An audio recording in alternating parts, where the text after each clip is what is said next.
Buenas tardes, queridos amigos. Bienvenidos a Vladimir a la Una. Hoy tenemos a dos invitados. En la primera parte del programa estaremos hablando con Stalin González, coordinador de la fracción o del grupo parlamentario de Un Nuevo Tiempo en la Asamblea Nacional. Y luego estaremos conversando con el internacionalista Franklin González. Es decir, tenemos un programa de González hoy. ¿Cómo estás? ¿Cómo te va? Todo bien. Bienvenido, Stalin. Gracias por venir al programa. Bueno, en este momento se está desarrollando una concentración del Partido Socialista Unido de Venezuela, una concentración denominada antiimperialista, precisamente a propósito de lo que ha ocurrido con la declaratoria de Estados Unidos sobre Venezuela como una amenaza para sus intereses y su seguridad, y con las sanciones a 9 funcionarios venezolanos, ¿no? La Asamblea Nacional, bueno, ha discutido una ley habilitante para el presidente Nicolás Maduro. La oposición no ha respaldado esa ley habilitante. ¿Por qué no la respaldan? Sí, bueno, buenas tardes. ¿No? Creo que son dos cosas. Uno, nosotros no estamos de acuerdo con ese tema de poner a Venezuela como amenaza a la seguridad. Venezuela no es amenaza para nadie. Y eso lo hemos aclarado. Nosotros no estamos de acuerdo. Venezuela no es una amenaza para los Estados Unidos. Te pregunto, ¿el gobierno de Nicolás Maduro es una amenaza para los Estados Unidos? No, bueno, yo creo que él es una amenaza para los venezolanos. Ha sido una amenaza, cada día nos hace más pobres, la inflación más alta del mundo, un desastre económico. Él es una amenaza para los venezolanos. Ahora, los problemas de los venezolanos los resolvemos los venezolanos. Y ahí están las instancias internacionales. Yo no dudo que ninguno de esos funcionarios tenga responsabilidad con el tema de derechos humanos, pero están las instancias para hacerlo. Ningún país puede meterse en nuestros asuntos internos y están los mecanismos internacionales para accionarlo. Ahora, pero también, entonces, por el otro lado, el gobierno se agarra de eso y monta toda una laraca antiimperialista un poco extraña, ¿no? Porque entonces le decimos que vamos allá a la guerra, o que estamos esperando que nos invadan, o que vengan los marines, o no sé cómo es el cuento, pero le mandamos 800.000 barriles diarios de petróleo a los Estados Unidos. Es el país que más les vendemos petróleo, sigue siendo Estados Unidos. Entonces además estás negociando el oro que quieres vender, porque el desastre económico que tienes lo quieres vender en la bolsa de Wall Street. Pero la verdadera amenaza que tenemos estos días con nuestra soberanía ha sido el anuncio de Guyana, que va a sacar petróleo de la plataforma continental de Venezuela, del territorio marítimo que está ahí en el delta, que nos da salida al Atlántico. Entonces ahí no se dice nada. Eso sí está en contra de nuestra soberanía, en contra de los derechos de todos los venezolanos, que si ahí logra Guyana, con Exxon, además, sacar un barril de petróleo, nuestra soberanía sobre ese territorio está, ¿no?, mucho más lejano de lo que pudiera estar. ¿Qué deberían hacer las Fuerzas Armadas o el gobierno venezolano frente a eso? Bueno, yo hubiese querido, por ejemplo, que ese anuncio de las maniobras militares que se iban a hacer se hicieran en el Delta, se hicieran ahí en esa zona.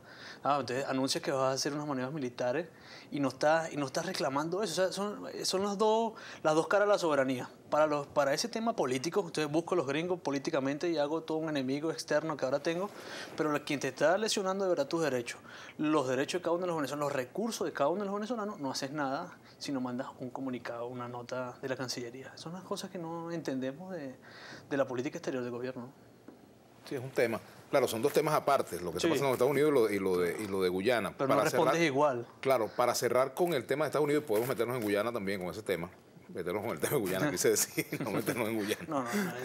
Meternos en el tema de Guyana. Me gustaría saber, ¿ustedes hicieron objeciones a la ley habilitante? Totalmente. Primero, nosotros no estamos de acuerdo en delegar funciones en la Asamblea. Cualquier cosa de las que anunciaste pudieras hacerla desde la Asamblea con las leyes además que están hoy. Las leyes habilitantes en la historia de estos 16 años no han ayudado en nada. Se han aprobado, con esta sería la 6ª ley habilitante para el gobierno, que ha aprobado 274 leyes en ese acúmulo que le ha dado 5 años y medio de poderes habilitantes. El cúmulo de las 6 leyes habilitantes. ¿Qué se ha resuelto? La última ley habilitante. Maduro fue y la pidió porque iba a luchar contra el cadivismo, la corrupción. ¿Cuántos presos hay del cadivismo? Los 25.000 millones de dólares, nunca se supo la lista.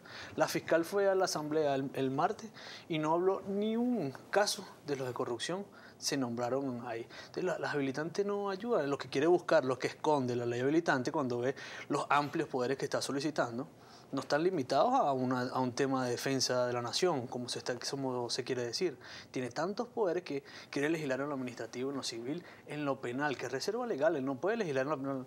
La Constitución es clara y dice que el tema penal es reserva legal y es de la Asamblea, materia exclusiva de la Asamblea. La Asamblea no puede delegar esa materia.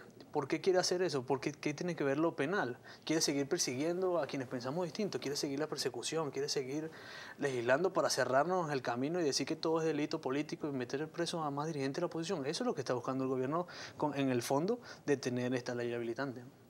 Ahora, en todo caso, ¿en qué términos ustedes asumen la posibilidad de que se tomen medidas extraordinarias? O sea, ¿qué sería lo aceptable de la oposición frente a lo que ha hecho Estados Unidos? ¿Cuáles serían las medidas extraordinarias que se pudieran tomar que la oposición acompañaría o no hace falta tomar ningún tipo de medidas como la que el gobierno está anunciando? No, yo creo que uno no necesita poderes habilitantes. Dos, pero aquí debe haber independencia de los poderes, que es lo que hemos solicitado durante todo este tiempo. Aquí nada de esto pasara si aquí hubiesen poderes independientes donde uno puede ir poner una denuncia y se investiga. Aquí no se investiga un caso. De ninguno de los hechos de corrupción no se investiga. Cualquier caso que contra un dirigente del gobierno no se investiga. Y lo que tenemos que tener independencia de poderes, que el Ministerio Público haga su papel, que la justicia haga su papel, pero aquí todo está agarrado por las manos del PSUV. Aquí hay una unión de partido, poderes públicos, Estado, que no es bueno para ninguna democracia. Eso no es una democracia.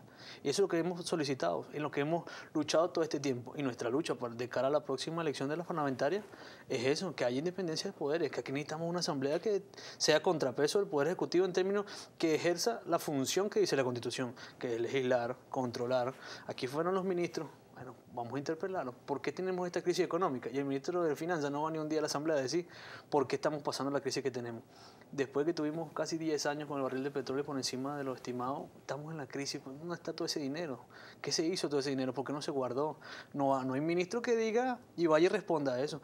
Que vaya el presidente de PDVSA y diga dónde están los balances claros de PDVSA, porque entregaron la memoria y cuenta, pero los balances de PDVSA no están en la memoria y cuenta. Que vaya el ministro de Salud y diga por qué los hospitales de este país están en el estado que están, casi cierre técnico, médicos protestando. Esas son las cosas que necesitamos tener, poderes independientes y que la Asamblea, tenemos la oportunidad los venezolanos con la herramienta del voto de este año poder tener una mayoría de diputados que respete la Constitución y que cumpla sus funciones.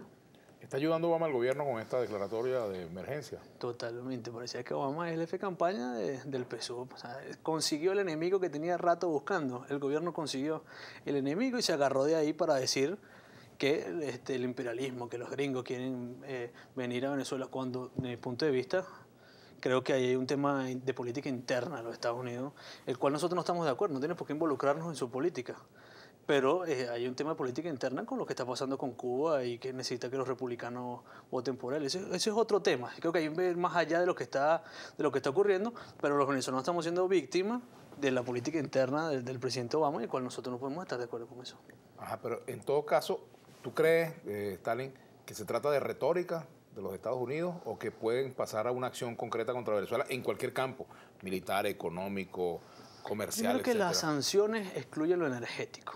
Siempre esas sanciones excluyen lo energético. Creo que es una retórica interna de ellos, una fuerza que necesita el gobierno de Obama para conseguir los votos de los demócratas para otras cosas, es negociación. Y el gobierno consiguió ahí, el enemigo externo que tanto había dicho que nunca había aparecido, se consiguió ahí para agarrarse, y ahí tiene 3 días hablando de eso, como que si aquí se hubiese resuelto el problema de la escasez, a ver si las colas bajaron en los bicentenarios, en los supermercados bajaron las colas, vaya a comprar un caucho, a ver si se consigue, vaya a comprar cualquier repuesto de carro, a ver si se consigue. No hay alimentos, no hay repuestos, no hay muchos productos, no se consiguen. Nada de eso lo ha resuelto estos 3 días, pero sí consiguió desviar la atención. Aquí te dice Jesús Maldonado en el Twitter: Stalin, tu papá te puso ese nombre como un ejemplo de lucha y te pregunta, ¿qué pasó con los principios antiimperialistas que te inculcaron? No, yo los tengo, yo estoy en contra de cualquier injerencia, sea gringa, sea rusa, sea china, sea de los cubanos, porque aquí la verdad es que el sistema de identificación está en manos de los cubanos, la verdad es que nuestro sistema militar está en manos de los rusos, y la verdad es que nuestra economía depende de los chinos. Eso sí es injerencia, eso sí es vender la soberanía, eso sí es lo que está ocurriendo, que el gobierno venezolano no responde. Entonces consiguió ahora una retórica con los gringos, en el cual nosotros no estamos de acuerdo. Aquí aquí nadie tiene por qué meterse en nuestros problemas. Los problemas de los venezolanos los resolvemos nosotros, pero hay que tener ética en el discurso. El gobierno no tiene ningún tipo de ética cada vez que habla de ese tema de la injerencia, porque no la tiene con el tema de Guyana, con el tema de los rusos, con el tema de los cubanos, con el tema de los chinos. Pasa lo mismo y no dice nada. Por ejemplo, el tema UNASUR, por ejemplo. Cuando habla el señor Samper, entonces sí es un ejercicio de soberanía, la comunidad internacional respalda al gobierno. Pero si Insulza dice algo de la OEA, entonces es injerencia. Entonces, son unas cosas que no se entienden. Si Daniel Ortega habla, es un amigo del pueblo cubano. ¿Quién si prefieres habla tú, a Insulza o a Samper?